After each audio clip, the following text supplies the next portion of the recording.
Hello, everybody. Welcome once again to one of our In Conversation videos. Today, I'm delighted to be joined by Matt Fuller of Palace Project. Hello, Matt. How are you? Very good, thank you. Very pleased to join Mission Ups.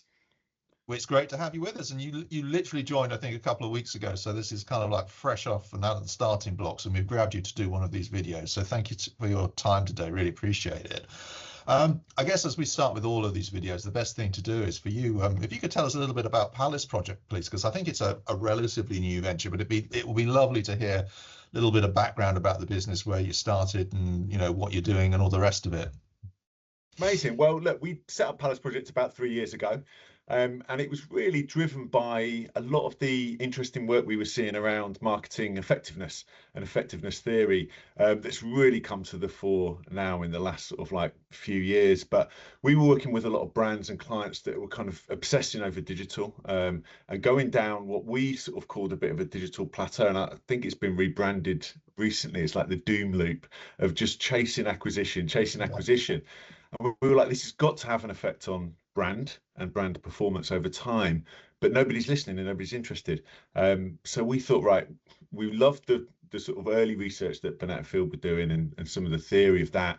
If we could take that to clients in the right way, we think we could make a real difference to how they're approaching their media investment, which a lot of clients at that time were doing, 80-90% of their budget into digital channels.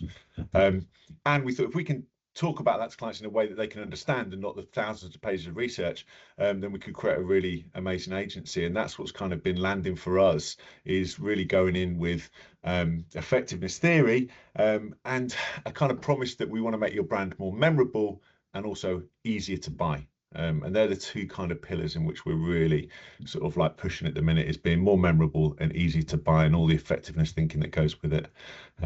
So no, it's really exciting start. And we've taken some clients from my previous agency alongside some new business that is kind of like meaning that we're growing really healthily and really doing lots of interesting things both in the UK but also in more so in Europe now as well, and that's why it's really interesting to see what Mission Hubs and how we can work together with some of the agencies in there. And you've got two other partners, I believe, yeah? Yep, that's right. So one of the, my business partners, Dan and Duncan. Dan I've worked with for about 20 years, and principally media planning and buying, and that's where the kind of strategy comes from, for the executional side of things. And then Duncan, who I worked with many moons ago at Manning Gottlieb before I went indie side, and he has been involved in creative agencies for half of his career and media agencies for half of his career. So he's really, red hot on the comms planning side of the business, and that's what we're finding around this kind of more memorable effectiveness theory. That's what's really landing with clients, and that's kind of where Duncan specializes. So the combination of having creative media strategists and media planners buyers working really well. That's a really nice rounded offer in that space, isn't it? It gives you the ability to dive very deeply into the problem. Well, and also as creative and media becoming, we're seeing a little bit more of that. Everyone's talking about coming back together. I don't know if it will fully come back together, but to have somebody in the team that has worked at creative agency side means that when we're working collaboratively with other agencies, Duncan really understands where the creative agency are coming from, and we really understand how to then do the media strategy and execution on the back of that. So that means that there's not a lot of wasted time in terms of trying to figure out what the creative are trying to do, because he's kind of been there and done it. Yeah, no, you're right. And it's never really made a huge amount of sense to me, actually, when you think about it, this sort of total polarization and separation between media and creative. But hey, so what, I mean, you touched on it there, Matt, your background, and don't take this the wrong way. I mean, there's a little bit of grey hair and a lot of experience in there. And I speak as someone who's wiping gently down the side. But what's your background? How did you get started in this crazy industry? I started out at Zenith Media in the press team, and I always had a real love for press, like always reading magazines, and it was like Empire, Guardian, Guide, Melody Maker, NME. And this job came up when I'd graduated that was to work in the press team, which I obviously thought, oh, great, press team, I like press, I like magazines. And that was essentially, at that point in time, something like 60% of all advertising budgets were going into print. And from there, I then moved to Manning Gottlieb, And then from Manning Gottlieb, I'd done probably 4 or 5 years at big agency networks, and then went independent side. I think once you've gone indie, you never look back then. And then that was sort of 20 years. We, sold an agency about 5 years ago, which was a pure play media planning and buying, and sold that to a creative agency. And then, yeah, kind of from there, we started again, really, but with a much bigger lean into the craft of comms planning and the art of of great media strategy. So there's a serial entrepreneur here that I'm hearing about, by the sound of things, who you never had enough, and you just basically tune down where you want to get to over time. I think so. If there's something, if there's an interesting area, and certainly the digital plateau and clients really chasing acquisition through digital performance media, I thought there's something that's not quite right about this. And I think if you can create an agency on the back of that kind of gap, alongside actually the real art of comms planning and making a difference in what you're doing, that was really exciting for us. And that's kind of what we search for, and that's what clients love as well. Oh, okay. And you're obviously a pretty senior team there as well. So you tend to, I suspect you're probably going in at quite high levels, but do you work with other agencies as well as clients directly?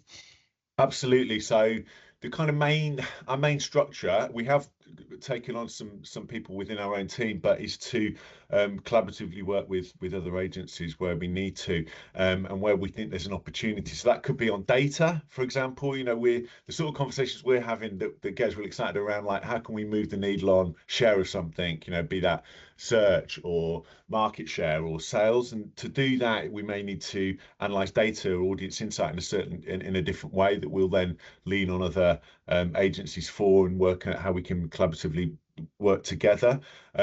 Obviously, from a creative perspective, we don't do the creative, but then we obviously recommend creative agencies, and that will really depend on kind of what business and sector the client's in.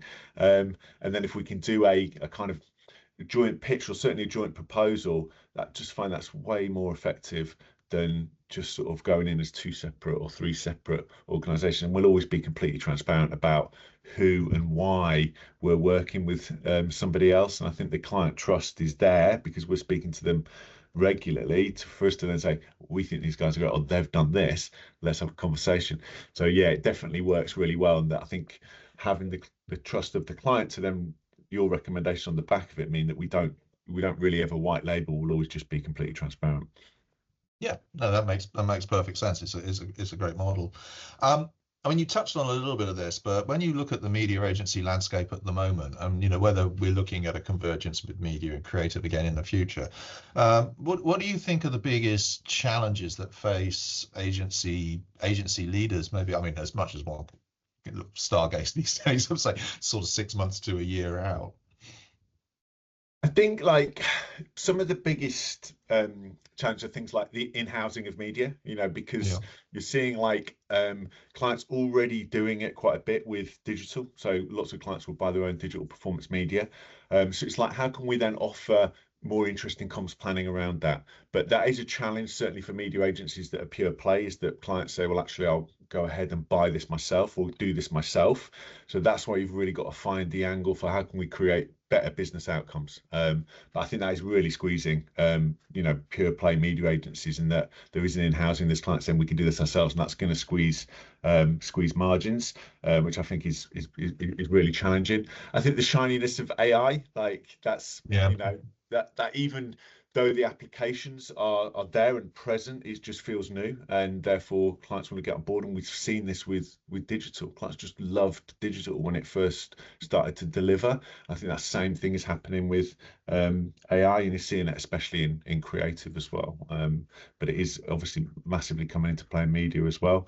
And then I think obviously the usual challenges of the global economy right now, there's like so much uncertainty that marketing budgets, if they're not seen in the right way, if they are seen as a bit of a luxury, they're the ones to get cut, first things to get cut. So you kind of got to really think about how you position the marketing budget, and that's where we really sort of focus on what the business outcomes are and build the business case for advertising, and not to see it as a a kind of a luxury add-on to the products that you're developing on, the products you're working on. And I mean, I think that challenge is as old as the hills, really, but it's more prevalent now with the stuff happening with the global economy, and also AI and the kind of new stuff within media means that actually focusing on business outcomes and how we can move the needle through advertising is really, really important. And the research and insight that we can deliver for that is kind of where we're getting groundswell, which is great. Yeah, no, I agree with all of that. I guess, I mean, just to look at this from the other side, I mean, do you think the challenges are similar for the marketing clients, or is there something uniquely that stands out from you that you've come across where the clients are going, you know what, I just really need help, or this is a roadblock for me at the moment? I think like I think the marketing team's challenge is to get the FDs buying, or to get the MDs buying. You know, it's like they believe in it and can see its value, but convincing the business of, say, of brand work that may take a year or 2 years to really come to full fruition, versus acquisition-based marketing, which will come to fruition next week. Yeah. That's I think the biggest challenge for marketers client side, is like, I think that they're savvy enough to understand brand marketing and the role for brands, but it's convincing the business almost of the reasons why you should continue to invest in brand, even though you might not see the immediate short-term sales metric. And I think that's probably one of the really big challenges that client side are facing. Yeah, and it's a tough one at the moment, especially as you say, everything is being squeezed down, and you know, you have to prove the ROI and stuff, and it's like, well, okay, we're spending the money, where's the return? Okay, bit of a fun one for you then, Matt, I guess. I mean, you've got a lot of experience in the industry. What's your favorite bit of media placement, or that you've seen over the years, or you know, the bit that's gone, I really that's smart. It doesn't need to be big, by the way. No, I mean, at the minute, I'm like certainly from the UK side, like pause ads are coming into effect quite a bit. So if you've been watching telly and you pause it, you now get an ad can come up. And the pause, and Kit Kat did one recently that I really liked, and it was obviously a real simple. You pause in your telly and it's have a break and it's their main line, and it's like, that's years and years of brand equity to be able to deliver that moment. But that's probably like the newest kind of thing that you've seen in linear. I love a good TV sponsorship. I think they deliver so much value, and the sort of, certainly across the likes of Netflix and Disney and Amazon Prime now, there's some amazing sponsorship opportunities that you can do on a pan global level, which is awesome. So I think even at a UK level, I think Tesco do really great one on Britain's Got Talent at the minute. But I love TV sponsorships when they go right. I mean, the Stormzy McDonald's stuff I really liked. Yeah. You know, that was great from McDonald's. And looking forward really to the football campaigns that are coming up. I always love like the moments, like even checking in on the Super Bowl ads. I love doing that when it's happened. And obviously we've got the World Cup in a couple of months, so hoping to see some awesome creative. And the most recent one that I saw was the Lego one, where they've done the Lego the actual World Cup model. No fanfare, no chat about it at all, and they just dropped like some of the world's biggest players building this, you know, World Cup out of Lego, and it's sort of, you know, it absolutely dominated the headlines and had a huge number of engagements. And I thought that was amazing to sort of just do that without fanfare and just give it to the players and watch them make it. Yeah, I agree. I think that's brilliant. If anyone hasn't seen it, go and check it out. Yeah. I mean, it's a wonderful piece of work. Matt, this has been great. I mean, just before we wrap, obviously you're now part of the Hubs network, so welcome to that. But what we tend to ask everybody is, you know, from your perspective, what's the thing that you could offer out to our partners around the world in terms of service or insight or whatever it might be? What's the offer from you to them if they want to engage with you? Brilliant. I mean, I think it's quite a few things. One, it's building the case for advertising. So we've had a lot of success where we've worked with other agencies where we build the business case for advertising, marketing, media idea sprints. So this, like, if you're really struggling to land a big media idea, we can come up with some really quick ideas for that. comms plans to support the pitching. So often a client may ask, can we see the comms plan for that? We can then absolutely deliver that.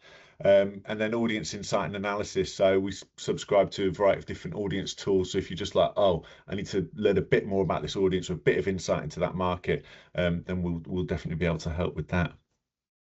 Perfect. Great. Thank you so much. Hey, Matt, it's great to have you with us. It's great to have you as part of our sort of growing little media hub that we've got of people around the world. And I think it's going to be a tremendous resource. When we get you guys all together to do stuff. Thank you so much. Thank you for joining Mission Hubs. It's been great chatting to you today. We'll put your details on at the end. So anyone wants to reach out, just reach out directly to Matt. Matt, thank you. Thanks, Paul.